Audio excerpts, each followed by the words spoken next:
Hello. Yes. Hi there. My name is Chris Farah, and welcome to Sunday night TV viewing, Oscar Sunday. But we're not watching the Oscars, are we? No, we're watching TLC. And I don't know about you, but right now, I'm going live after the East Coast feed of 90 Day Fiancé, Happily Ever After. It's season 6. We're up in episode 1. Now, if you watched it live, you know that also tonight premieres TLC's new show, Extreme Sisters, which is kind of like Smothered, but sisters. Which I'm super excited about. I almost was like, oh God, how do I watch it? Like, I kind of want to watch it and then go live and talk about all of this, but that's not what happened. Here, give me 1 second. I love you guys so much, but that's not what's happened. So I'm going to give a moment for everyone to get in this room and give you a moment to please like this video. Go ahead and give it a thumbs up. And we're going to deep dive into this premiere as well as have some time afterward to talk about. I haven't obviously watched The Extreme Sisters, but if you're watching that and whatnot, so get in this room, like this video. By the way, if anyone here is in Vanity Fair. Because I'm StreamYarding this, I do not know how to link that. So please link to Vanity Fair for me and Facebook if you have access to that. If you want to know what Vanity Fair is, it's my private Facebook group, which you're welcome to join. And I usually tell people when I'm going to go live, except for this moment right now, which I didn't because you guys know that I go live after the East Coast feed. So give me a second.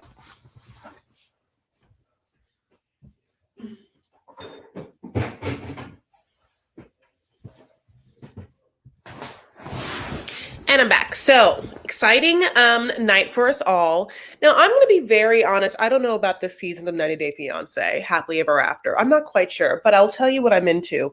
Mother's Day, flowers, mom gifts. If you followed me, know that I've never done anything sponsored, but I was gifted this product and I want to be able to talk about it for a second because I think that it's A, relevant, and B, great. So these are roses from Rose Forever.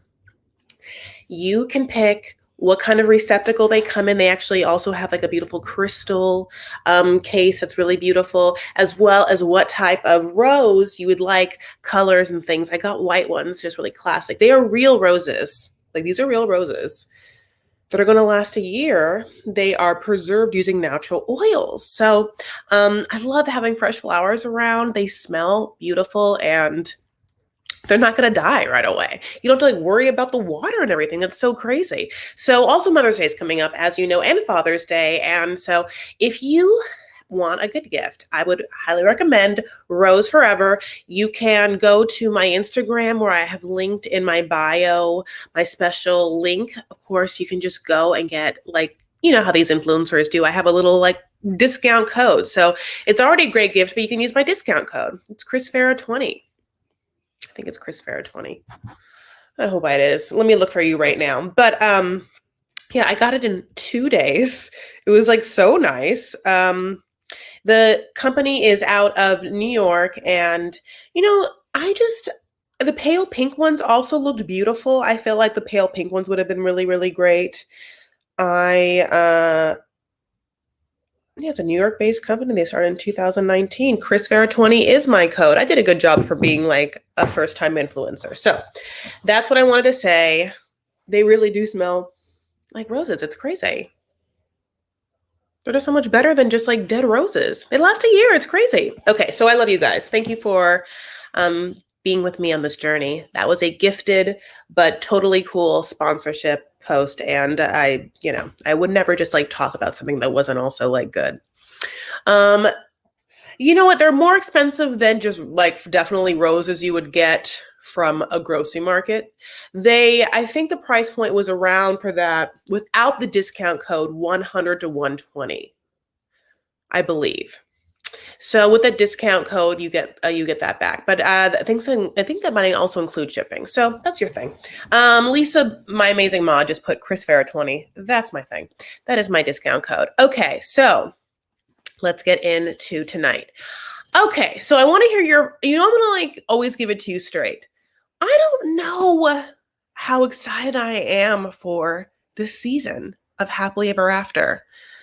This episode was a little bit boring, tedious. It made me feel like I don't know if I want to like jump back in the drama and fake and or real of these people.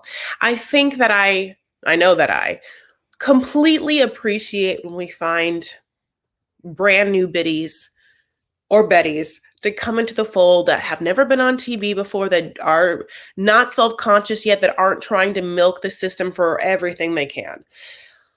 And that's having said something for someone who has watched so many Angela episodes. And it is crazy because some of the Angela stuff was still the best parts of this episode. And it's like, and she's bananas and she is problematic. But like, if you didn't have her, then what would you have?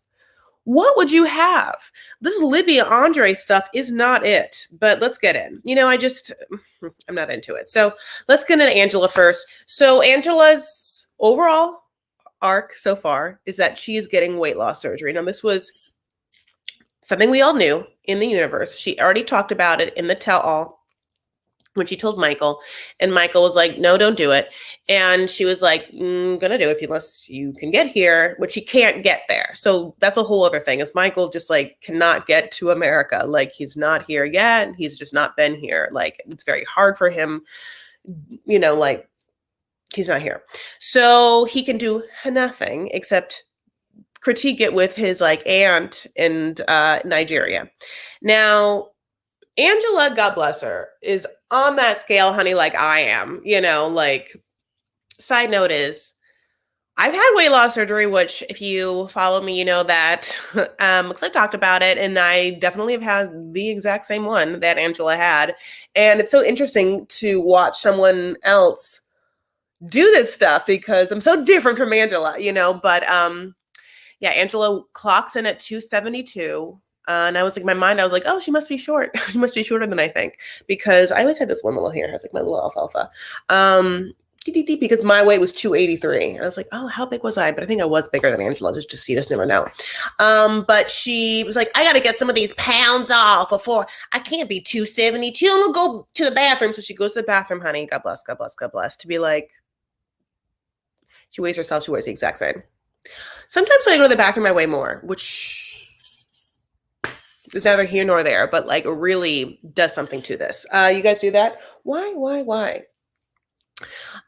So then we get like a beautiful scene with her grandkids. I mean, it's so funny because as problematic as Angela is in so many ways, like she yells at Michael. She's like abused Michael, like she, has like questionable politics, and family members of hers have been through it, like the guy that showed her around her wedding venue killed someone. I mean, it's just like, she obviously is a toxic woman. You cannot deny it. Like, someone can't be in a Tasmanian devil like tornado of drama and then not be at some point an enabler of it. So having said all that, and I know this, she's obviously amazing television, and there are parts of Angela that are very joyful. And I have said this so many seasons, and I wish that I can tell you to separate the two and pick one, but I'm just being honest in the entire tapestry of the character that we get of Angela. So, for instance, Angela and her grandkids are lovely, right? Her grandkids are so cute. They love Angela. I think they all live under the same roof. Skylar is, I don't know which ones are Skylar's, and I don't know which ones are Scotty's, but God bless, Scotty is Scotty. And so she's taking care of Scotty's kids, obviously. So that's a whole other situation. And the kids seem like loving cousins that all have a lot of fun together, And yes, there are some challenges that come up. Like, some of those kids think that peppermint candy kings are healthy food because they taste like mint. And I was just like, oh, is it because they leave it? What? Why do you think that? Is mint an herb? You know that? So you think that it's healthy because it tastes like mint? I really wanted to like deep dive into that child. Like, be like, can the producer be like, excuse me, ma'am, what? I'm so sorry. Why is that healthy? But there's that one adorable one that just keeps like repeating all the cousins' answers to camera. They get really annoyed of her though, you know. She's always the first one. This is really horrible, but you know, if you know me, I have a lot of cousins, right? And we used to play like a lot of games together, and I was older than the majority of the ones that like I would hang out with. Like there was two older ones, but they like were too old and just like wouldn't play with us. And I was just kind of like the bossy one of the ones that would play. And I used to like give us ranks. You know, like I had a cousin that like was the cutest, smallest, cutest one, Jenny, and I made her like the janitor of the club. You know, like the cousins had a club. I was the president. Monique was the vice president. And the cutest little cousin that we had, like the youngest one, Jenny, a little lisp and everything. I was like, "You're the janitor." And she went and told her mom. And then her mom came and yelled at me. And I was like, "Can't help it, honey. Raise your child to want more in her life." No, I don't know. I love you guys so much. Oh, I should always like put up things. Yes, Marilyn, thank you so much for giving me that beautiful comment. So yes, also like this video. So let's get in. So at one point, she tells the grandchildren that she, of course, is going to have this surgery. And one of the grandkids is like, "You become a ghost?" Basically being like, "You gonna die?" And it was just like, I mean, there's just those Southern ways of saying things in the Southern accent that really hits a part of me that like it tickles me, obviously. It's a tickle situation. Because I love Southern sayings and, you know, the colorful expressions that they have. Like none of the racist stuff. I mean, unless it's a racist thing I don't know about, like, you know, but I mean, you know, like, but it's, and if it is that, I don't mean to like it, but I just love colorful Southern expressions. You know, they're just so over the top and dramatic. So we cut to Michael now. And what's Michael doing? Well, Michael's also taking care of some of the youngins in his family. He's holding her baby, you know. That's my new thing now is where I like hit an age too much. And that wasn't really necessary. But he's holding this baby, super cute little girl. It's his niece, I guess. Because his older aunt's there, and then another lady, and I can't remember if we met that lady. Like, I think that lady is the child's mom. And I'm so sorry, God bless, if I'm wrong, and we have met her. But Michael's having to learn how to change his niece. He doesn't know how to do it. It looks really gross. And the women are like, "Michael, you got to learn how to do this. You're going to have a child soon." And I was like, well, soon is a relative term, isn't it? Soon is sort of subjective, really. Like, what's going to happen soon? Are we going to get extinct soon? Are we going to run out of water on this earth soon? Are you going to have a baby soon? You know, like what is, you know, it's interesting. So he gets this, he talks about how him and Angela, you know, like came to be and how what they call each other. And it's like husband and wife in Nigerian, but I guess the way that Angela pronounces it and the charming way she does that when she's trying to say my husband, it's actually my penis, which really works for them. Because at one point also in this episode, Angela says that Michael fits her like a glove. Or Angela's the glove and Michael's the hand that fits perfectly inside the glove. Not like OJ's hand, which didn't fit the glove, was too big, right? And not like one of those small-handed ladies in a big-ass glove and it's all roomy and can even feel the hand. No, honey, the hand is nice in the glove. All the sides of the glove is touching every one of those sides of the fingers. Do you know what I'm trying to say? I mean, like, how do I spell this out for you? It's a nice place for the hand to live, keeps the hand warm, also weirdly moist. It's not, you know, it's an inner moist glove. It's like a moisturizing glove. It must be like a Korean beauty spa thing, I think, you know. So, also he says, at one point, I just want to say this. At one point, did you love when his aunt and also his like I don't know, I'm sorry, what's wrong with it? It's like his what do you call it, sister-in-law. His sister-in-law and his aunt leave and they wrap the baby, right? And like we all know how to, like, we've seen baby wrapping, but like I haven't really seen a lot of like baby wrapping on the back like that. And the baby isn't like up here, the baby, or obviously up here the baby is like kicking it like down down down, where like I mean, and it's a baby, like it's a very fresh baby, like not being able to really like hold itself up or whatever. And I was like, I know that baby would just fall out if it was me. Like I wouldn't even know the baby had fallen out, baby's so small. So that was just interesting. But the aunt brings up this situation with Michael, which is Michael brings up the fact that Angela's going to have the surgery, and they're all very confused why. Because A, the surgery isn't something that happens a lot in Nigeria, and it does. If it does, it's very expensive for only very expensive women, and also, or only really very rich women can get it, as well as for older ladies, I guess that doesn't really happen a lot in their country. And she's also wondering why the money that Angela could be using for any sort of baby getting for Michael is now being put toward that surgery. As well as, is she trying to do something nefarious in her like getting sexiness to try and leave Michael or like whatnot? So that's all of that. Now, I think, of course, this is a bananas conversation. I'll tell you why. And I don't expect anyone to know this, but you can absolutely get insurance to pay for that surgery. For sure.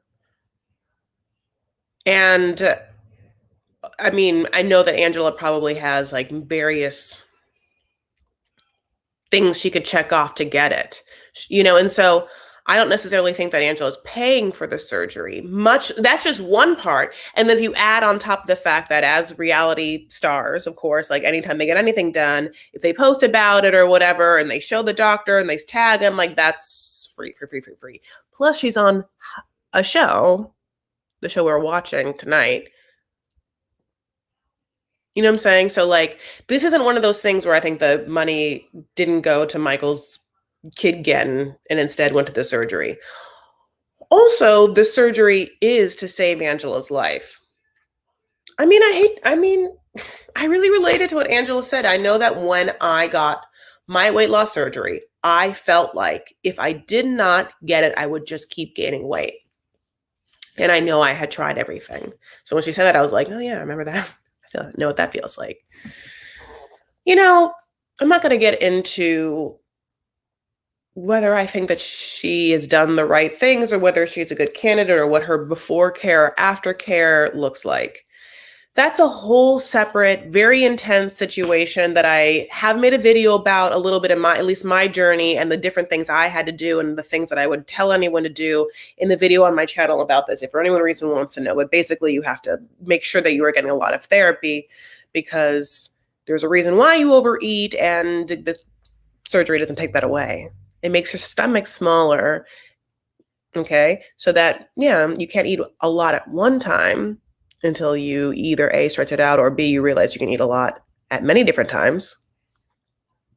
You know what I'm saying? It's just, so having said all that, for someone who does smoke cigarettes, my heart hurts for her in the sense that I just want to know that she has taken the appropriate steps to make sure that she can maintain the mindset to be a healthy person. Because there's a lot of her story that sort of reminds me a little bit about Mama June. And we obviously saw Mama June go on a journey, and I don't want Angela to become a meth head in the creek. You know what I'm saying? So I just need her to, I need her to have like really good care. So as a fan of hers, or a fan of the show, or like just a fan of humanity, like I don't want her to like go through that trauma. So I really hope that it does. And that's the last part I'll say about that.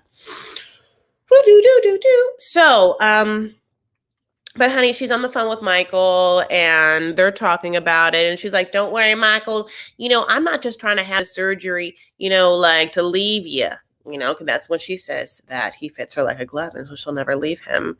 And she's like, do you want to have phone sex tonight?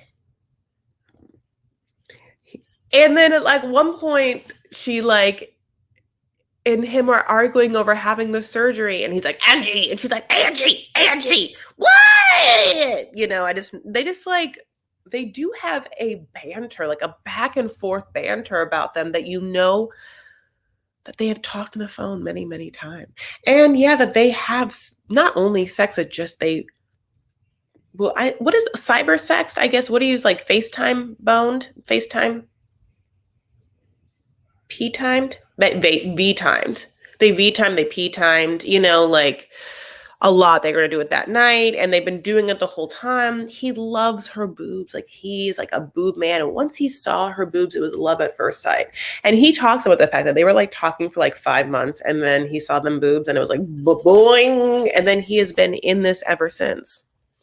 And it's like, I can't believe we've been on this journey. So many years of knowing so many things. Even as they like talk about her in the season, like when all of her grandkids talk about how much she loves cake, it's so weird for us just to be like, oh, we know. Oh, we know how much she loves cake. Don't tell us, Angela's grandkids. You don't got to tell us anything we don't know. We know, you know. I love you guys so much. So what else? I just think, as she gets to LA, you know, she's supposed to not be smoking, and guess what she's doing? She's smoking. She's also not supposed to be eating. And they're like, did you eat anything? She's like, well, I just had a couple of eggs, some grits, some sausage. I was like, girl, what else? Like, if that's where you like, if that's what you said, what else did you have? And a muffin. Just half a donut. 2 bags of Skittles. Like, you know, you're just like, okay, is that it? You know, KFC. I love you guys. This show is funny like hell. I'm from Morocco, from Holland. So I give you my opinion. It's all about the green card with these guys and how long do you think it's going to last? You know, everyone has been so different. But with Michael and Angela, it's so interesting because they have been on for so long. And as crazy as it seems, it does feel like Michael loves a part of Angela. But it's also, you know, interesting that he and his family expect for her to not only bring him over and for him to have paid for all that and for her to have paid for herself to go over so much and sponsor him, but that she also owes him a child in such a way that she's going to like spend $100 or whatever $1,000 on it.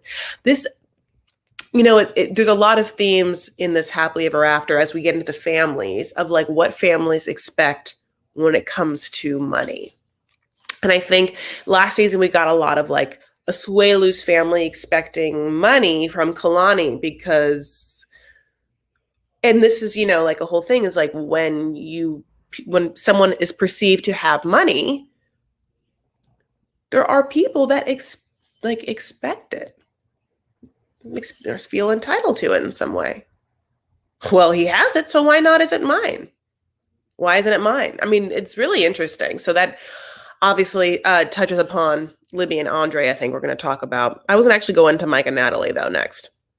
So Mike and Natalie, we go back between this Mike and Natalie situation. Remember how they met or whatever between their best friends. And I'm like, oh, yeah, if your best friends introduced you, where are they? Where are those people? Where are those people? And how come we don't know those people? Can we talk to those people? It feels like we need those people's opinions. Like, you're telling me I forget about it. Like all of your crazy, like cultural differences and everything like that. Like you're telling me you guys have a prototype, mentors, if you will, to talk about this stuff. Why aren't you talking? Why are we talking? We need them. You have inflicted yourselves on us enough seasons where we need to process your BS now through your friends to be like, we need your opinion. Because I don't know if I can deal. I don't want another one of like a Mike and Natalie. I don't think I want another Mike and Natalie season because half of me does because we know what happens. And the stuff with Mike's mom looks so crazy. But the thing that annoys me is Mike saying he won't talk about something. And it happened again, right? When he was giving us the whole update, the producer's like, and why didn't you want to marry Natalie that day? And he's like, that's something you want to talk about. And I want to be like, oh, so sorry. You're getting paid. And I know it's nothing like $13,000 or whatever. You're on the show for a reason. It's to talk about this relationship and your specific, like whether you get married or not. Like, don't waste my time with having to watch you give whatever boring faces or talk into whatever Jabra hair or earpiece, and then not answer questions. Don't you know your place? Truly, okay? Like, the aliens take your mind. Come on. But let me just tell you. So we pick up now. Okay, well, I just want to say this. When we're looking through the old pictures, I was like, oh, Mike did look better when she first met him. He was skinnier and he looked better. And then it made me think, oh, is that why Natalie always is trying to make him look skinnier? Because he looked better? And then it made me like feel bad for Natalie. But then, okay, so now we're going to pick up 6 months after the end of the 90 Day Fiancé season we saw, pretty much. And we know what happens now. So like this is, I guess, somewhat interesting because I think this is the first time that we've had a couple where we had just ended a season. It's like, it was that. We're going to see from that to this. We already know what it is now. Anyway, Natalie like surprises Mike in Seattle where he's working there to like do one of their like dates in a city. She's so happy to leave the woods. She's like, it sounds like the screaming every night. And I'm like, oh, there is. It's Bo, honey. It's Bo howling to the moon about how he wants his bed back. Okay. So they go to like a nice hotel and she's talking about that ring, honey, because like if Natalie like loves one thing, it's harping on who has a ring, who doesn't have a ring, who's not wearing their ring, and who should be wearing their ring. Okay, and in this case now, she had to buy her own ring, which she clocks. She has no money, but she did it for like $5, whatever, God bless. And Mike is not wearing his ring because it's somewhat, I guess, difficult in his line of work to wear that ring. So she's like, I went to a store, I bought a crystal, and I want to take you there. I want to buy a ring for you. You know, he's like, okay, it doesn't really mean anything. There's really no reason for it. And I'm Mike, and I have the energy level of a sea slug. So, you know, so they go to this crystal store. This girl that works at the crystal store, like, put on a lot of dark eyeshadow for this scene. But you know what? So did I. Okay. This is all about which crystals they should get. And oh, look, there's leucinite. I don't even know. Like, it's not leucinite, but like this one's going to balance your chakras and balance your masculine and feminine. And this like raccoon-eyed crystal worker is like, I can really tell that their relationship is going to go the distance because they love each other so much. And it's just like, you liar. I don't believe not one thing you say. You know what's not true? Crystals. Like, none of that shit is real. Like, what? No. Having said that, I have so many crystals. That's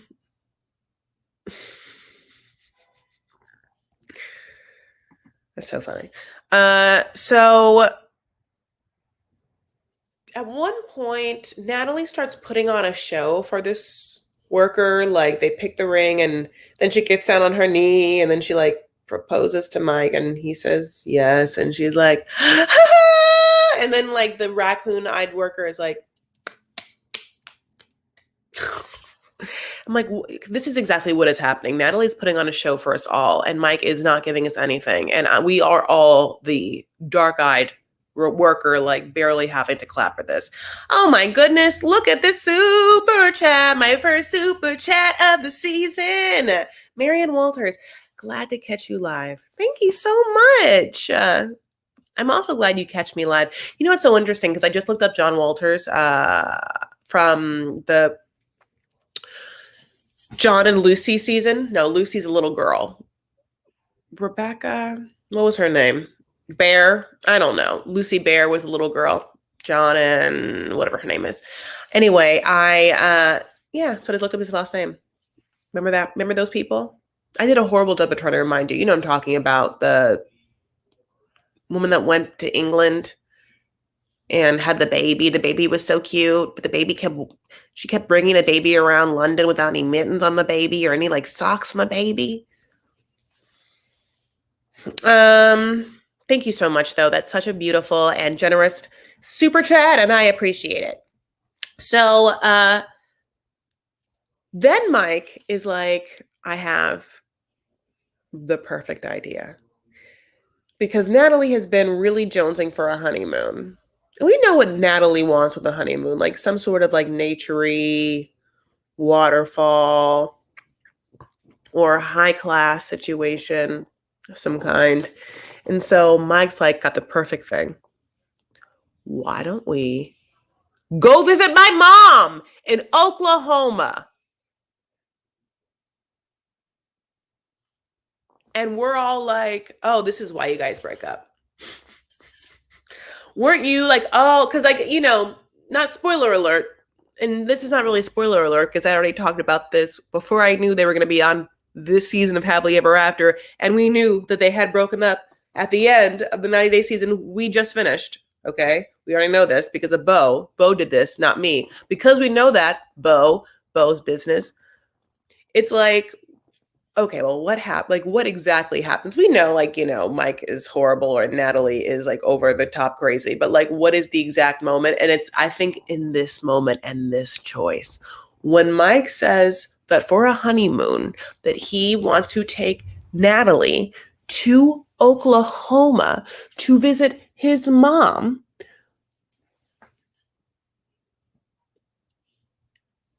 That was it. It was like a gunshot. Ooh. Oh, yeah. Like that's where it was.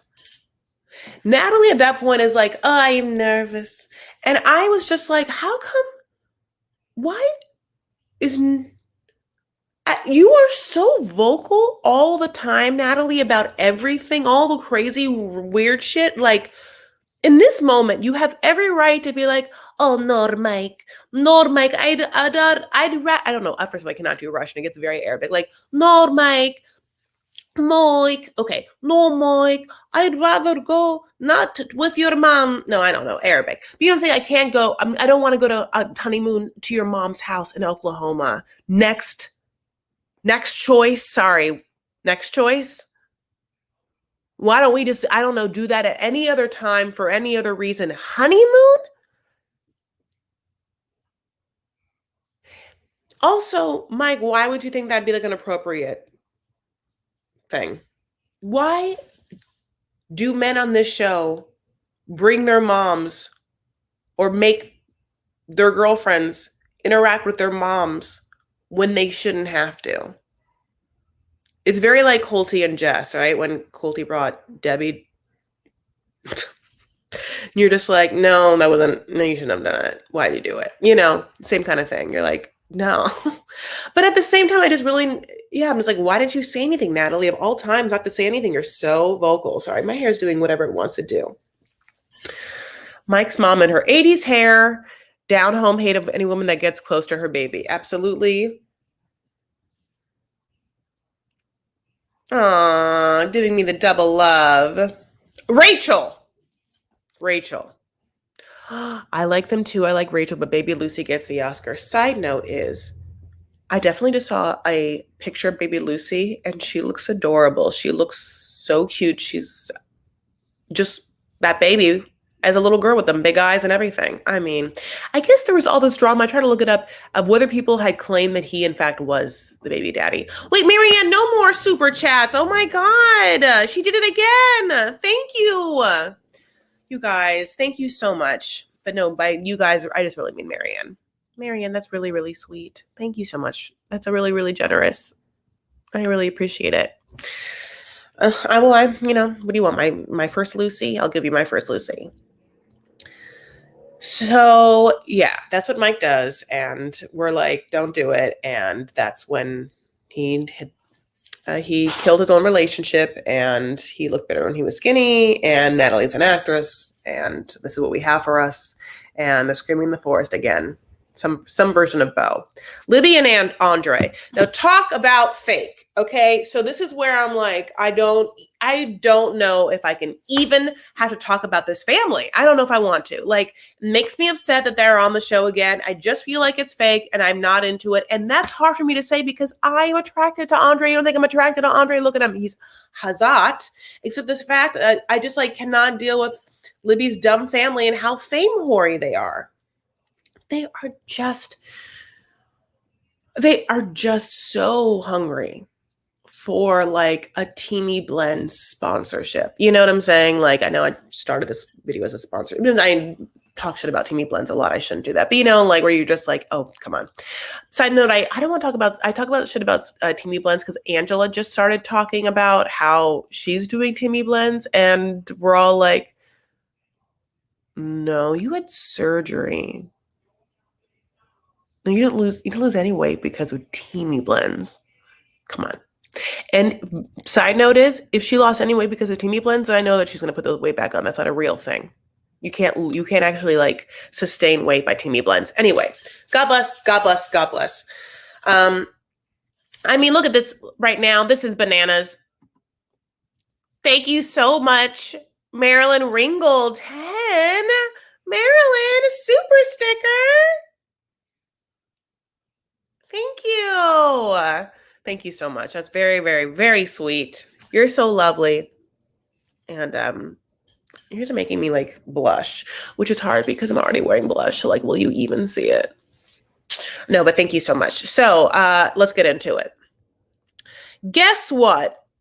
Andre and Libby are doing okay, and the baby's being raised, and he got his real estate license, which is good news, because his whole thing is that he wants to be like a masculine, dominant, traditional gender rolled man of the house, and it's been somewhat difficult because he couldn't work legally in America.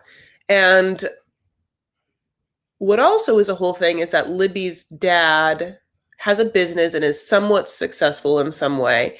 And for all intents and purposes, it feels like the whole family lives off the dad, works for the dad, lives off the dad. And that is a little confusing, except for some of her sisters who are married to someone else, and then we don't know their lives. I mean, we do know their lives because in the first scene, we have Libby's sister, and I think I wrote down her name, Becky and Thomas. Becky is all over OnlyFans. I have seen every part of Becky. I mean, I've seen all of her, everything. And so sometimes I'm somewhat curious about like the financial standings of that family and like what we're supposed to believe about who they are, or like the image they've tried to cultivate of themselves and who they think they are and who they are. Because there's so many conflicting reports of like, OnlyFans is one thing, but their police reports and mugshots are another. But the comments they made in their life about being upper class or whatever in conjunction or in comparison to quote unquote peasants or people of different countries have all like hit us audience members in certain ways. None of it being pleasing. They seem like a hugely toxic family. And I just don't want it in my life. I don't want her sisters in my life. I don't want the brother in my life. I don't want the dad in my life. Like, and to have Andre play along with this now, I'm just like, I can throw you away, Andre, too. Truly. I can really do this. I'm dying over it. Okay, I'm dying. I'm not watching Extreme Sisters. I will watch it tonight. I will talk about it. I swear to God. Will you guys go on this video when it's posted? You're welcome to say this now, but it's hard for me to watch. I'm sorry, it's hard for me to see your comments in the live chat after this is posted. So I would really appreciate you to go to either this video once it's posted or on Vanity Fair on Facebook and tell me how you would enjoy me to talk about Extreme Sisters. What that means is, do I go live after I watch it? Then, as we know, it goes after this. So do I go live after all of it's done? Do I do a live the day after? Do I do an edited recap? Do I put the Extreme Sisters in an edited recap of the 90 Day together? So if you have any opinions on how I can live my life and better serve you, I would appreciate it. But yeah, I'm so into Extreme Sisters and I want to watch it so bad. It's obviously happening right now, but I'm going to watch the LA feed when it's recorded on my DVR. But yeah, I just don't know how I'm going to be able to consume it and talk to you about it yet. So help me help you. Back to it. Andre gets his real estate license and he goes from like uh from A to Z. So he gets his real estate license. Now he wants to buy homes and flip them, which is great. It's a great way to make money. It's a big deal now because of the advent of like HD TVs, flip or flop, and flipping houses and like that. And it's kind of one of those things like being like an entrepreneur or like a film producer, a capital producer, where you have to have like money already, capital in which to invest in the thing and then do the thing. Now, here's the thing. It's true that in business, it takes money to make money. Money begets money. If you don't have the money, then of course you sort of come together with the time in which you've put in your experience, and the experience you've had and the time hopefully would have given you time to make money, also B, connections in which to give money, and then C, the experience of yourself in this industry in order to then go to the next step on how to do this kind of thing. But Andre, for some reason, just thinks that he's entitled to just start for no reason, has never apprenticed done anything or ever bought a home. He thinks he's going to ask for a loan for $100,000. He's never seen that kind of money.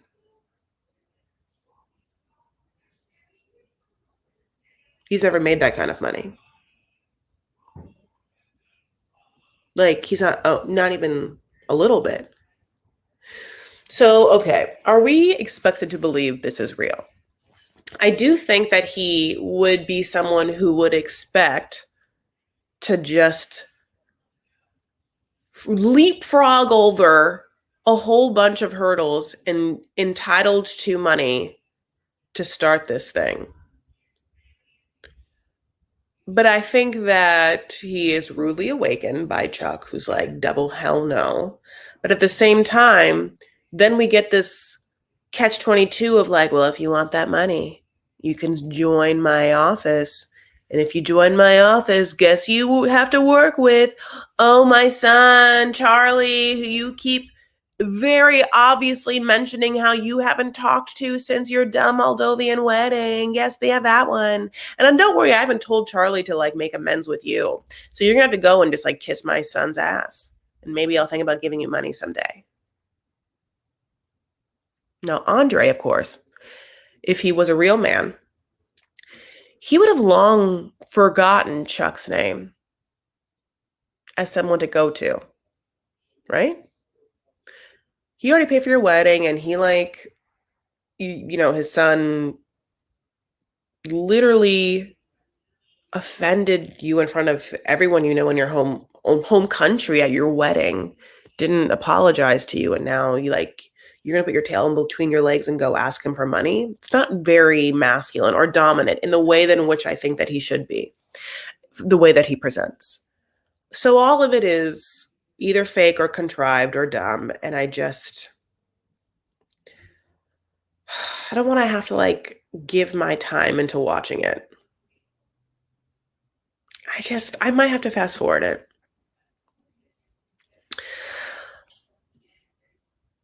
Chuck is the best. I mean, I think he's a very good dad, but I do feel like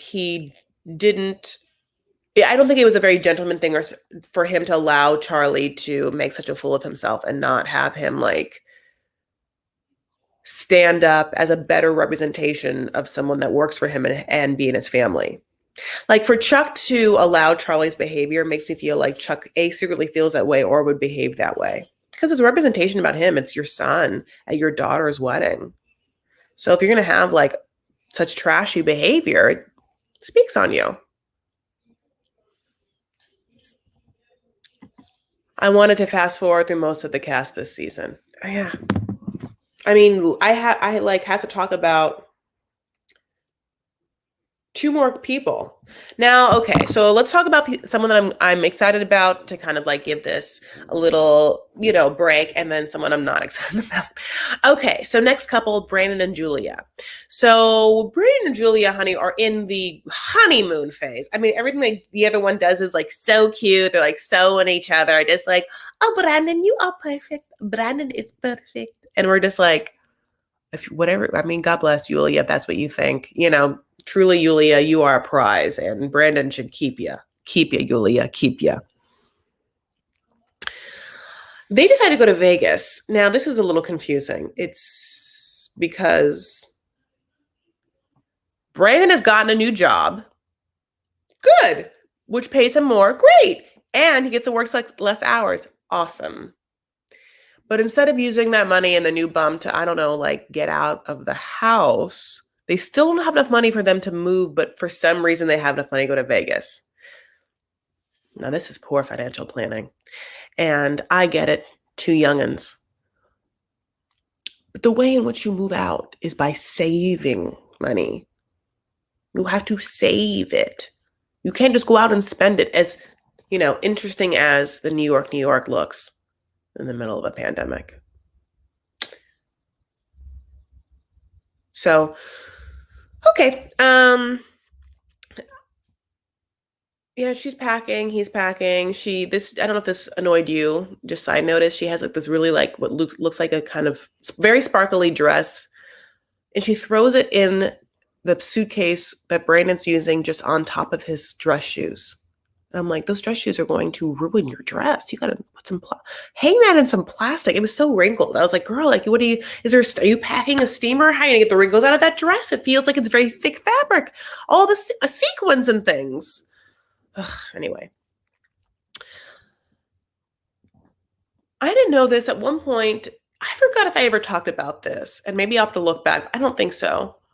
When Brandon and Julia met, I didn't know this was like in Korea. No, it was like in Korea where Julia was, and Brandon's friend was at a place where Julia was and looked at Julia and was like, weird, you remind me of my friend Brandon.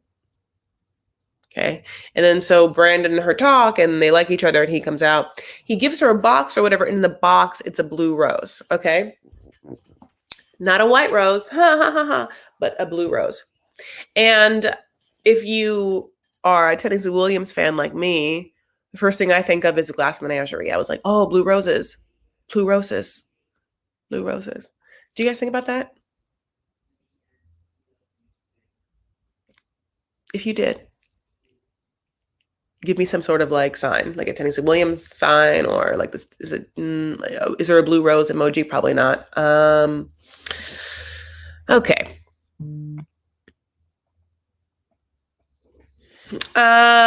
Okay. So they go to Vegas. They get to Vegas. They are in the taxi. They are wheeling their one suitcase together to the checkout stand. My mind, I'm like, somehow Betty has like unpacked the entire suitcase. She's just like crawled in. She like zipped it up. She's like, I'm gonna get there. Like she took out her stupid wrinkly dress and like Brandon's shoes. She's just like, I couldn't wait to be with you guys. It's just like all three of them in the room. I don't know, but that's not what happened. They get to stay all in a room together, and they get out and they have like a meal, and we have given Julia a taste of freedom. Okay, she got off the plane and right to that farm, and then a pandemic happened. So we were seeing Julia like living her life in the best possible way now in Vegas. And it seems like a dream, like a Disneyland dream. And she's like, Brandon, why can't this always be? Like, if not, I go to Russia, whatever, God bless. I love her so much. And Brandon's like, no, we gotta stay on this farm.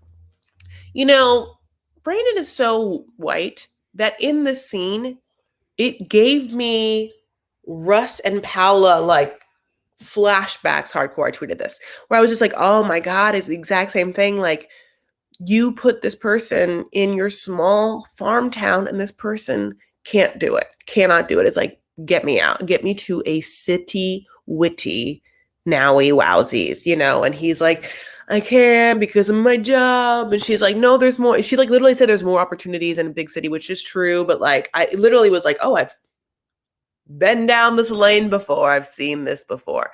And it's so interesting because A, I get it. And B, side note, of course, is now Paula and Russ live in a van, just traveling around in a van. Like they don't live in Miami anymore or whatever. Whatever happened to her modeling? She was like doing fitness modeling, wasn't she? Like has like a crazy like six pack. I guess you can do that anywhere. But I wonder like why the van life happened for them. Because suddenly it just happened and they were like talking about it, but like there was never a reason why. I mean, money must be a part of it, but like where do they live, I wonder? I mean, besides where's the van parked, you know? So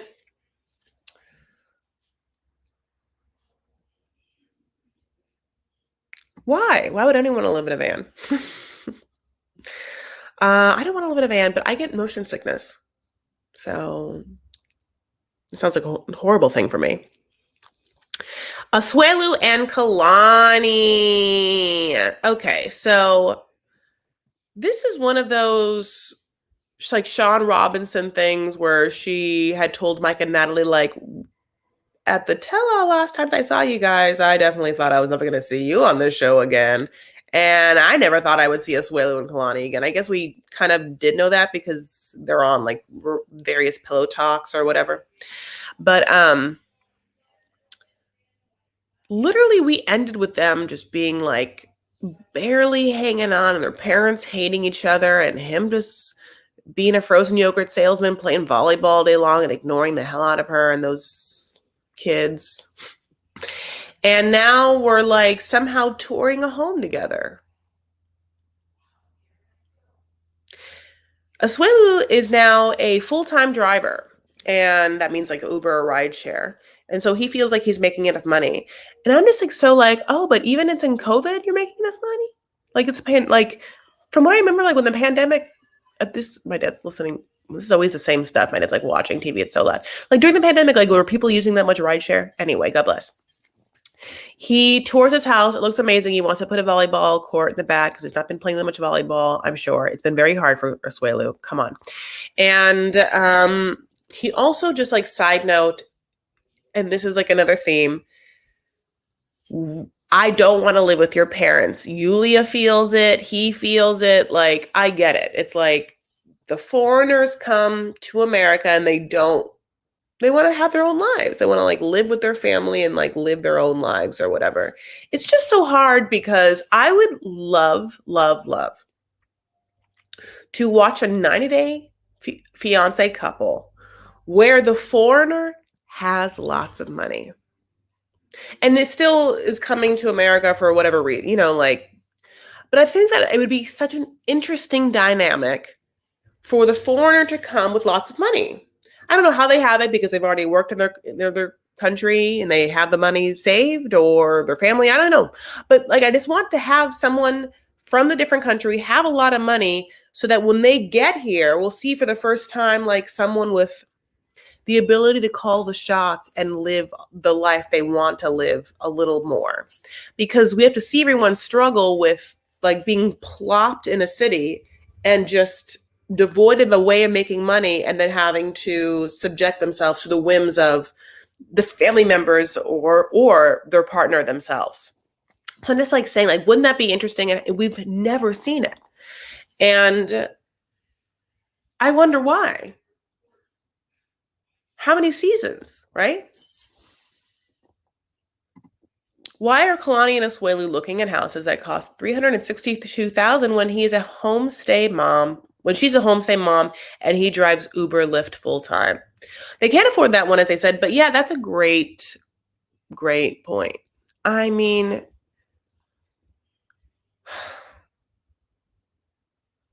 I hope that there is, this is just like foolish, I guess, to say. I hope there are ways in which this younger generation can find to be able to afford homes, because it is sad that that families these days, like young families, are just priced out of being able to own their own places and being able to own their own homes, and maybe that's just, I mean, in this case, in this case, I will say this: they're looking at a freely detached home, right, for $362,000. Now, I'm gonna tell you, they don't need that. That's not a starter home. Go get a townhome, like a 2-bedroom townhome. Both those kids, one room. You one room. You don't have a guest room. So where Kalani's staying is with your parents, not at your place. And yeah, maybe you don't. Maybe your backyard is shared. So no volleyball court. Okay, Asuelu, but that's where you start. And I don't know how much that house is. I don't know Utah like real estate, but 220, 200, maybe. I don't know. But that's what you do. Okay. So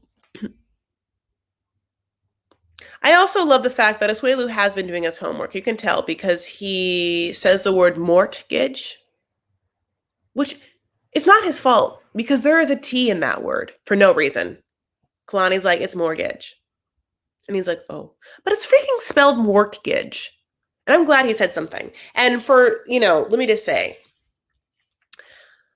I'm currently in like a financial certification program. And so I'm learning about annuities, fixed, ordinary annuities, annuity due, the different kinds of ways in which you can put into something to either get money as like a loan situation or a debt instrument or, income, whatever. So it's all very hard. And so I just want to say, Asuelu, congratulations, because it must be difficult to move to a different country and then have to like take in all this information, like this adult style information when you haven't had access to that. And like, so I think I made fun of Asuelu over the entire time in which I've been privy to his existence, and we all have.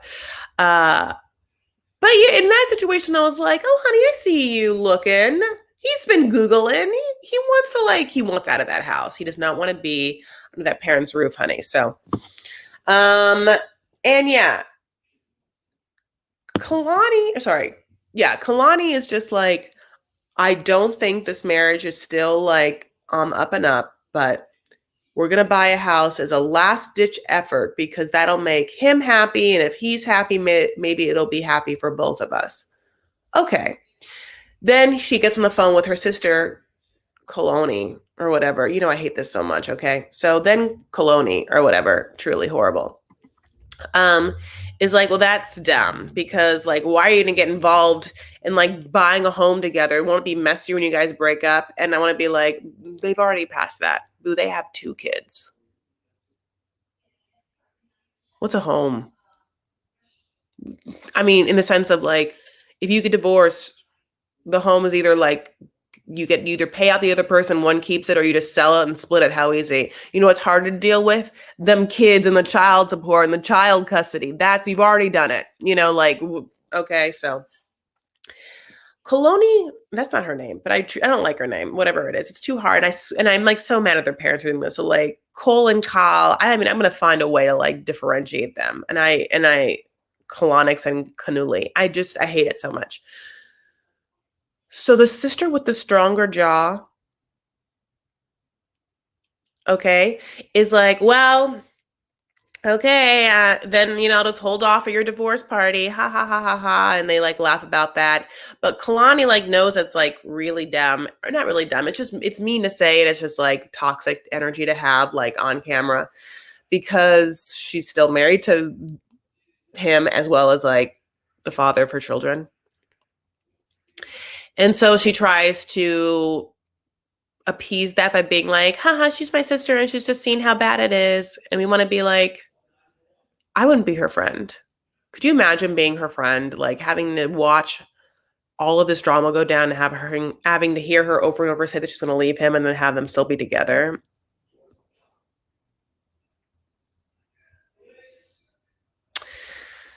I just don't know if I'll ever get married. No, I really don't.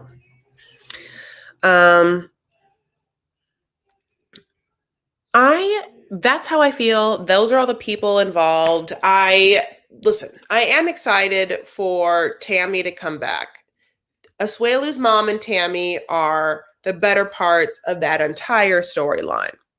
And the fact that Kalani's dad met Asuelu's mom and didn't say shit, like now Kalani's dad could like be gone. I don't need to see that person ever again either. Like so boring.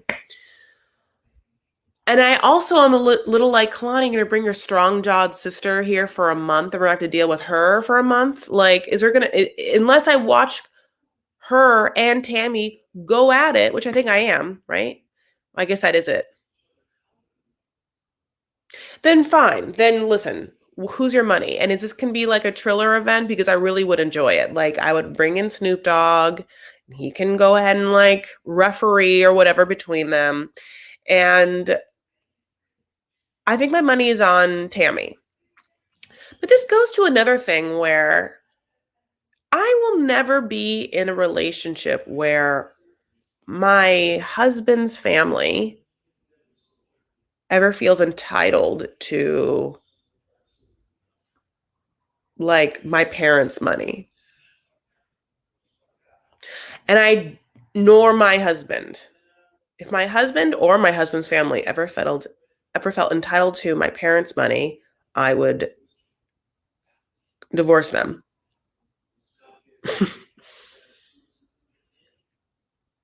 It's so, yeah. Now to show you, if you feel that entitled, get the fuck out of my life. Not never. I don't know. Andre's $100,000 ask is crazy. Anyway, I don't even have a joke about that because it's like the audacity is really, really hard. I'm gonna have to find like the funny things about this show. It's like, but what did you guys think is funny? I need a different perception of how to enjoy the season. What did you guys think was funny about this episode? I guess Angela brings any sort of lightness to me or enjoyment. I mean, yes, the vaginic love thing is fun. Is that like, that's why she's all we have. I guess Yulia's a little fun, but still, even to think about Angela and Yulia on the tell-all going back and forth, that does look scary. In my mind, it sounds horrible. And we still have Ronald and that other girl. They look to be like in a weird, emotionally abusive relationship. And so I also don't want to watch that.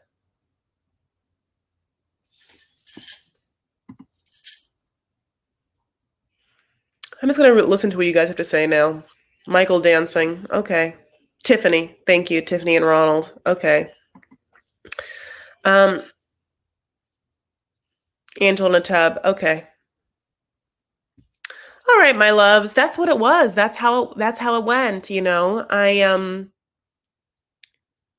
Anyone else notice Chuck looked older and tore up? No, I didn't. Because he looks horrible all the time. No, I didn't realize a difference. I wouldn't say. I am a little weary about this being the premiere of this episode. What are you showing us? Michael and the baby. Okay. You guys are giving me like what good parts to look at. Okay, Michael and the baby was cute. So I think that Angela and Michael are going to provide what all of the better parts of the episode. I used to love Ronald and Tiffany too. Their posts. Yeah, absolutely. You know, at some point when a relationship of romantic nature turns publicly toxic in that way, it feels enabling to even like pay attention to it. Also, inviting that energy into your life feels like, no, thanks, you're good.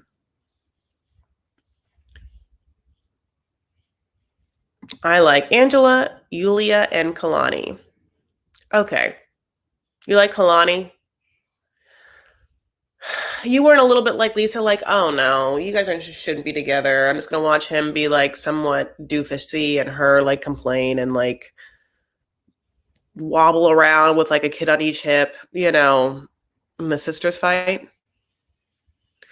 I need Kalani to cut her hair. I need something diff. I truly. Oh, you look beautiful in red. Thanks. This is my Hamilton. Dun dun dun dun dun. How does a bastard orphan son of a and a Scotsman dropped in the middle of a forgotten spot in the Caribbean? So I appreciate that. What about Yara and Jovi?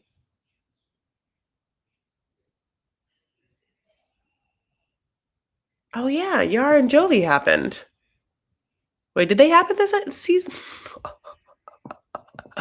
Wait, you guys. They talked a little bit about them, but not a lot. Okay, so that's what, oh my God, you guys, they talked a little bit about them in the very beginning. Did I miss it? I didn't miss it, but you know why I didn't write it down? Oh my God, if you hadn't said anything, it was like, I honestly don't remember what happened. They're doing good. Baby's here.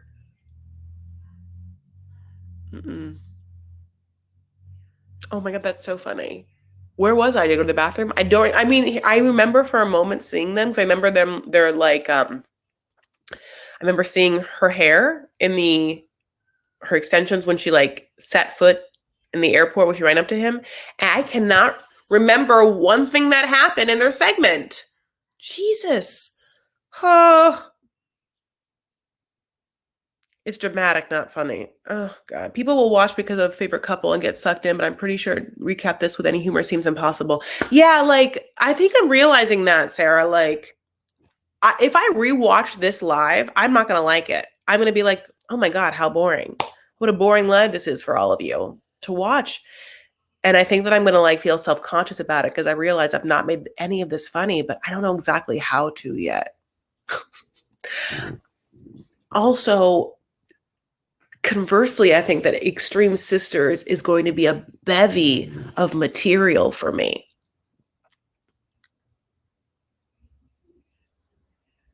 I don't remember what happened with Yart. Oh, thank you so much, Brian. I'm gonna put this up there. Oh, 2 comments I put them in a row talking about how good I look. Well, I appreciate everyone. I'm so sorry I'm vain. It's just that, it's not that you know what I'm saying, where I'm like, oh, I'm just realizing I just sort of like recapped what happened and I maybe gave you some ideas and thoughts, but there's no jokes. Because I think I'm like trying to process like what the season's going to be. And it didn't look. There's just, you know what it is? We don't get to have like these crazy, beautiful moments of realizing how bananas someone is and how bananas their experience is because we know all these people now. We've been seeing them.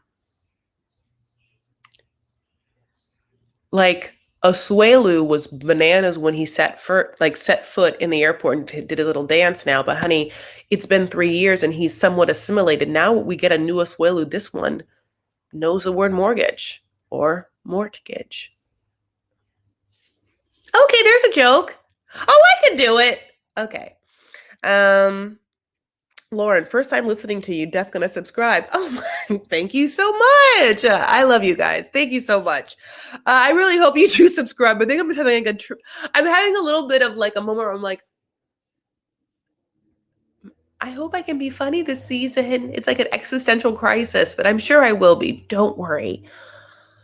Darcy totally gone. Not that I want her back. I think once you get your spinoff, how do they put you back on? Like, did Kim Zolciak ever go back on Real Housewives of Atlanta once she got her spinoff? I guess Vanderpump did, but Vanderpump never had a spinoff of her own life. She only had Vanderpump Rules. Oh, I will subscribe too. Yeah, please, guys, if you haven't subscribed, oh my God, welcome to the party. Yeah, I would love you guys to subscribe. I'm super chill. And also like this video. If I said that, I would love you to like this video. I would love you to subscribe. Liking this video, thumbsing it up. Thumbs it up. Thumbs it up. Thumbs it up. Thumbs it up. Thumbs it up, thumbs it up, thumbs, thumbs, thumbs, thumbs it up.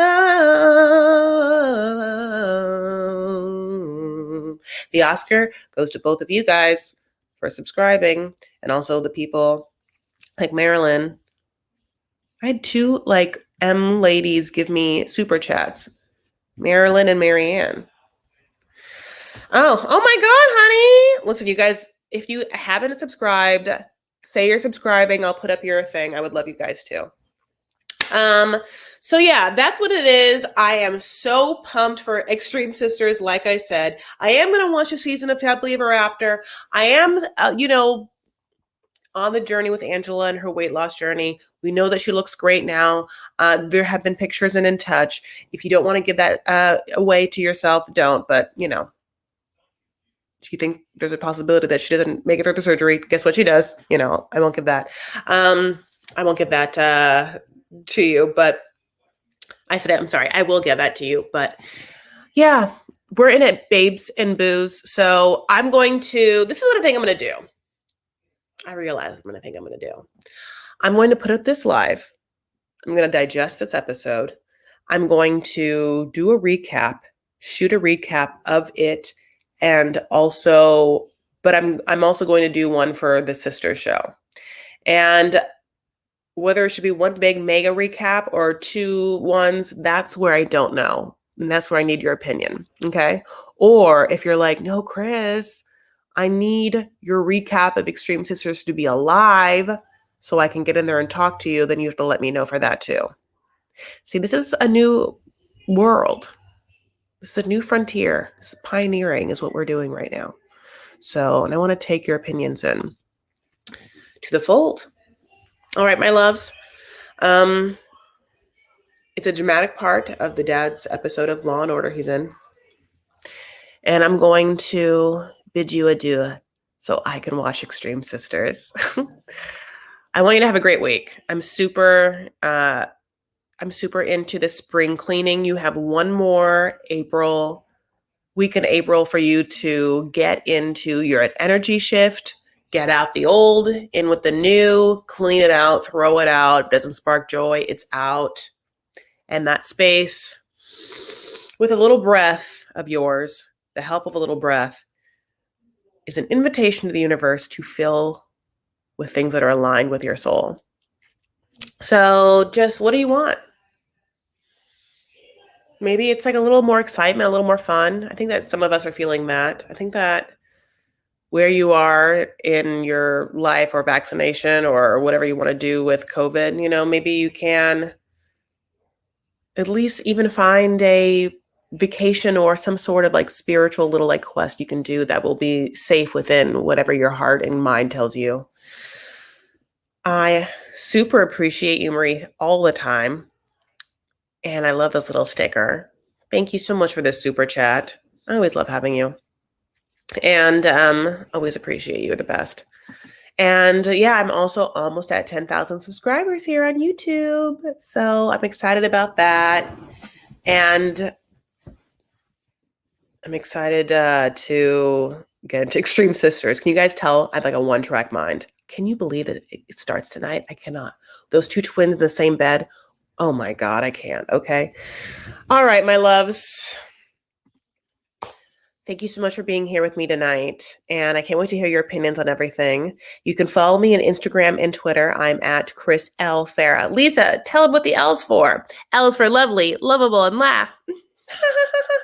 You can also go on Facebook, type in Vanity Fair, and that's my secret Facebook group where we can post things. I think up there I have right now definitely a page 6 article about Extreme Sisters, as well as we have some stuff we're still talking about with the Amira Andrew drama and debacle from last season of pretty much trying to figure out wherein lies the truth between these two people. So those are the conversations you can have right there. And then if you haven't yet, watch my live from last week where I had the reality gaze on. We kind of recapped the entire last season plus tell all part 2 and talked about how we feel about these couples going into Happily Ever After. If you haven't yet listened to my podcast, appearance on Kate Casey's podcast. I love her. That was great. I'm on Clubhouse as Chris Farah.